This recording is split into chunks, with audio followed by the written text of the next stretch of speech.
This week, the Owl House preps for the Day of Unity, with an episode that mainly serves as setup for the final 2 episodes of the season. But that doesn't mean it's a snooze cruise. Quite the opposite, as we have Luz versus Eda, the face reveal of Steve, and the Bad Girls Coven uniting forces with Raine's rebellion. As always, we're going to break down this episode for the biggest details it has to offer. And to stay in the loop of all things Owl House, as we approach the end of the season, be sure to subscribe to the Roundtable with notifications on, so you never miss a video. And be sure to check out Toondrip, with our Owl House and Amphibia-inspired designs, with more drops on the way, link down below. With all that said, let's dive in. We open with King astral projecting into the in-between realm during a dream, a result of his newly forged connection with the Collector, due to the ritual performed in Edge of the World. The in-between realm first appeared in yesterday's lie, Luz winding up here physically in her attempt to visit home. Whereas Luz was just surrounded by the body of water and cubes in her visit, King finds himself on a depiction of Salty's ship, which of course is just an extension of his astral projection. We learn that the Collector's actually trapped in this realm, held within an object that greatly resembles a Beast Ball from Pokemon Sun and Moon, which is kinda hilarious given that the Collector is very much themed after the Sun and Moon. I think this could be more than an Easter egg from the crew who greatly adores Pokemon. Dana Terrace has drawn quite a bit of fan art around the franchise, but a greater hint towards the Collector's arsenal and ironic fate. Given that they're called the Collector, I think it's entirely possible they used Pokeball-like items to trap or collect various adversaries. Not just scroll transformation, as we saw with the Owl Beast. The only way to defeat the Collector may have been to fight fire with fire, trapping them in this Beast Ball-like artifact, as it was designed to be inescapable. Evidently, the only way to break free from this ball is to take drastic measures, like the draining spell. This also explains why Bellows is juicing up the portal door for the Day of Unity. It's not for Earth, or just Earth per se. It's also to access this realm. This also confirms that the Collector was the voice of the Whispers that Luz heard in yesterday's lie. And we know this because of how this episode paints the Collector in a sympathetic light. They have to be the only one in this realm. They're clearly lonely and desperate for a connection, for a friend. You can hear the panic in their voice when King's link to the realm begins to fade. Wait, don't leave! Now, I think this could be a little bit of a bait and switch, given that the Owl House has shown practically every antagonist, aside from Bellows, in a sympathetic light. Now that we can connect some dots and reasonably conclude that the Collector truly views Bellows as their only friend, and that Bellows is just using them to further his own goal of wiping out all witches, it's easy to expect that Luz will work her magic and befriend this entity. However, let's not forget that the Collector has an entire cult of friends who worship them and await their return. And considering those cultists were willing to kill a child just for being a Titan, I imagine that the Collector's ideas of playing and having fun are much more sinister than what we're led to believe. The Collector is gonna look innocent compared to Bellows while they're trapped, but once they return to the demon realm, I think all hell is gonna break loose. Also, shout out to the theme song for returning in this episode in its entirety. I missed hearing this bop, and chances are this is the last time we're going to hear it in the series, as I imagine the final 2 episodes of the season are gonna need as much runtime as possible, thus reverting back to cutting the theme song in favor of just showing the logo, Invincible style. This episode seems to be concurrent with the previous episode, Labyrinth Runners, given Amity and Luz's communication via Tamagotchi. Amity states her mom took away her Pensta, which is likely a consequence for Amity defying her parents' wishes back in the episode Reaching Out. Luz, King, and Hootie return to the Isles, only to find that Bellows has put out bounties for everyone in the Owl House. Eda's wanted poster has been updated to reflect her harpy form, whereas King has been moved to Luz's wanted poster.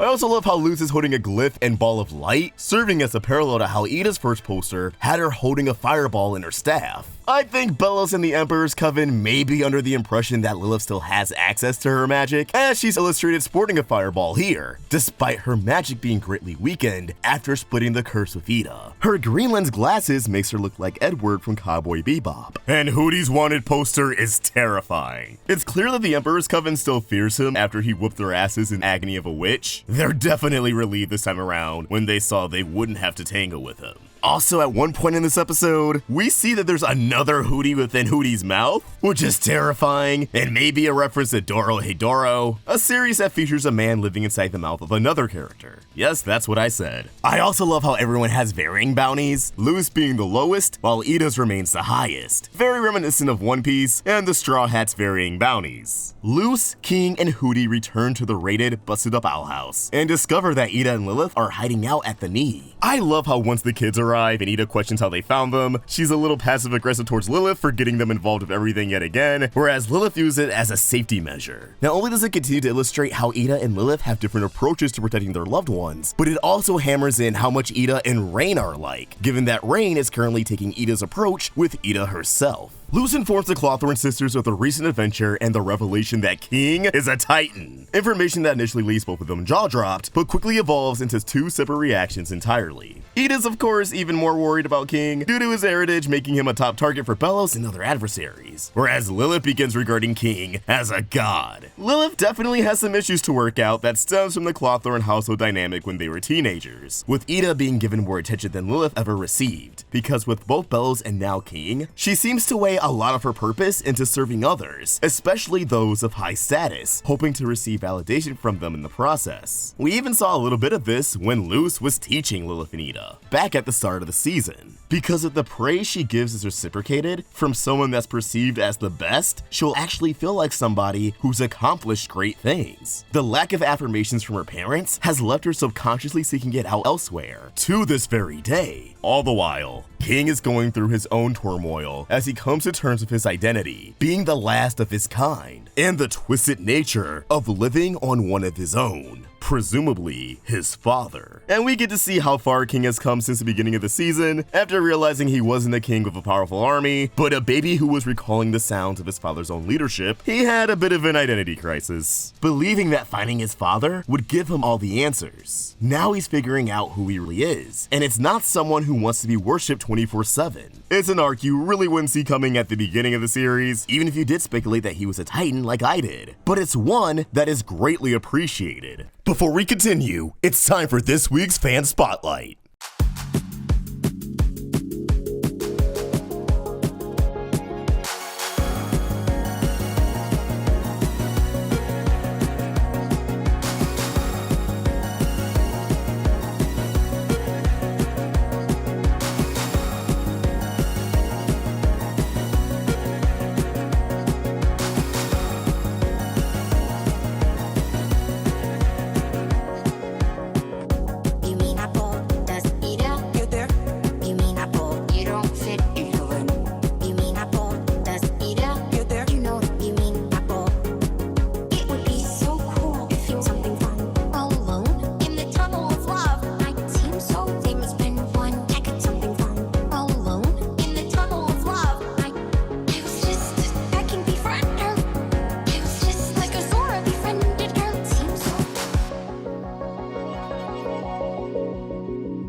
Deciding to locate their belongings and rescue Francois for King, Luz convinces Eda to embark on this mission. Now, Eda's own internal conflict is built around the grim stakes they're facing with the Day of Unity and her lack of a plan, something she can't muster the courage to tell Luz directly, just wanting the kids to enjoy the time they have left before the insanity arrives. This leads to an extremely meta joke where Eda proposes a beach day instead of this rescue mission, only for Luz to retort, "Maybe if we had time for 20 more adventures, but we don't." A jab at the Disney TVA executives for canceling the Owl House and reducing season 3 from the usual 20 episode order to 3 45-minute specials, a reduction that still had to be fought for. Meanwhile, King ends up bumping into one of the scouts of the Emperor's Coven, Steve. Steve reveals that he's actually quit the Emperor's Coven, stating that he's always wanted to be considered one of the best, but after obtaining that goal, he realized it wasn't what he wanted. He also questions if Bellows even knows what the Titan wants, leaning into the idea that more people suspect Bellows is a fraud than the amount who are daring enough to speak up about it. King and Steve go for a cruise on Steve's motorcycle, which looks a lot like Ghost Rider's own bike. I love that, leading to a fun little montage of the two hanging out and being in touch with their emotions, while Lilith and Hootie keep tabs on them from a distance. While infiltrating their warehouse for Francois, Eda overhears a Coven scout conversing with Raine.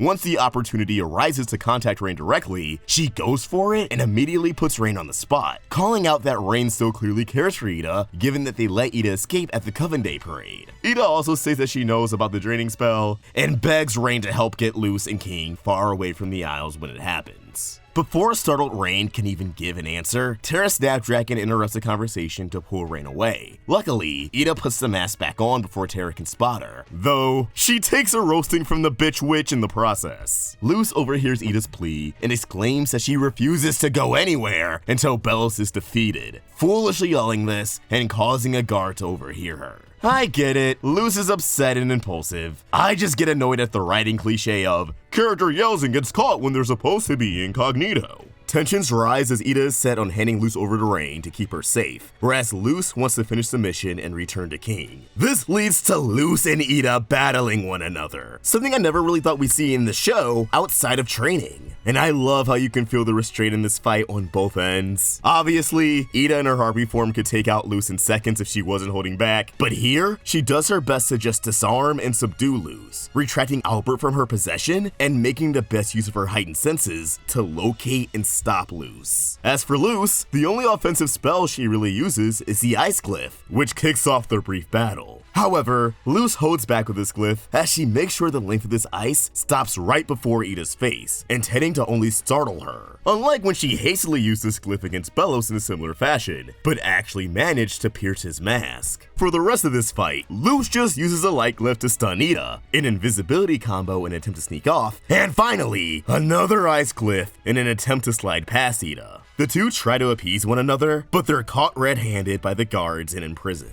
Lilith finds King and Steve, the latter of which takes off his mask and is absolutely beautiful. Damn, son! King calls out Lily's weird behavior, and Steve chimes in with the offer of recommending a good therapist, so shout out to him for being the only Owl House character to canonically seek out therapy. Luz and Eda are awaiting their fate in prison, leading to an emotional moment where Eda confesses that she doesn't have a plan to stop Belos. It had nothing to do with Luz still being weak or underestimated, it's that Eda's running into this blind, and doesn't want to risk taking her loved ones down with her. Also, shout out to our boy Mike. I immediately recognized his style all over this scene. And I'm thrilled to see such a great artist working on huge shows like this. Luz and Eda are taken away in different carriages, but arrive in the same destination as Luz comes out swinging, only to find herself in the presence of Eda, King, Lilith, Raine, Steve, the Bats, Darius, and Eberwolf, their allies.